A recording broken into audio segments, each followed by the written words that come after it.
Hey, good morning, it's Rob Muffet. Guys, they were making a really good recipe.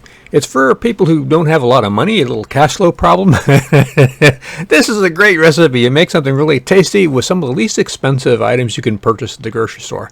It's very easy to make too, and pretty tasty. We're making bean cakes. You put these in a taco shell with some ketchup or salsa and some cheese and spices. It's going to be delicious. Now, you can use any beans you like, but I use Great Northern beans.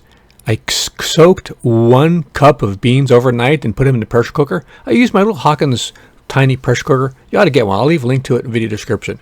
And use spices and whatever you like to make your beans. I use a little vinegar and salad dressing. Then you want to put them in the bowl, not too wet, drain it as much as you can, then start mashing them up.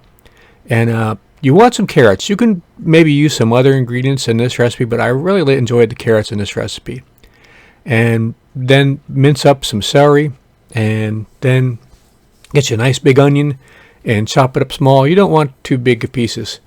And then, because you know who I am, I got to have salad olives. Throw in some sweet peas. A little corn would be good too, but I couldn't find it. Now you're going to add some filler, just about a cup of oats and about 3/4 cups of cornmeal mix, whatever type of cornmeal you like.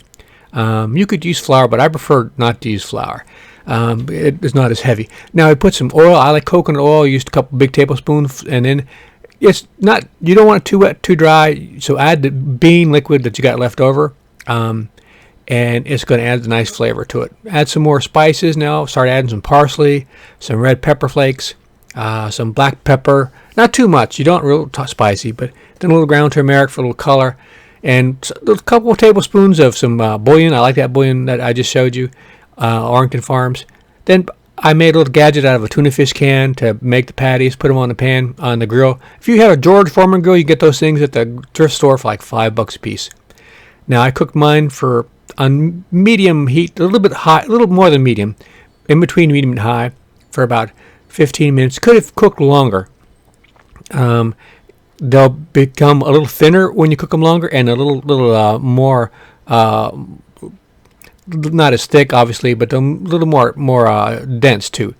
But this is, as you can eat these hot, you can eat them cold. That's a sign of good food. You put these in taco shell, like I said, with some lettuce and some salsa or ketchup and cheese.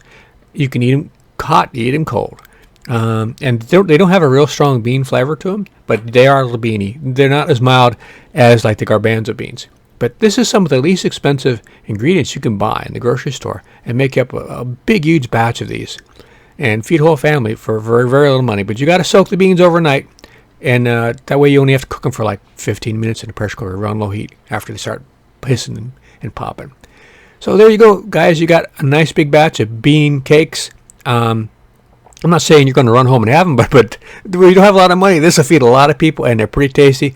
And you won't realize you're making beans. So I hope this was something helpful to you guys. And y'all come back and put new videos every week. Doing it for 13 years.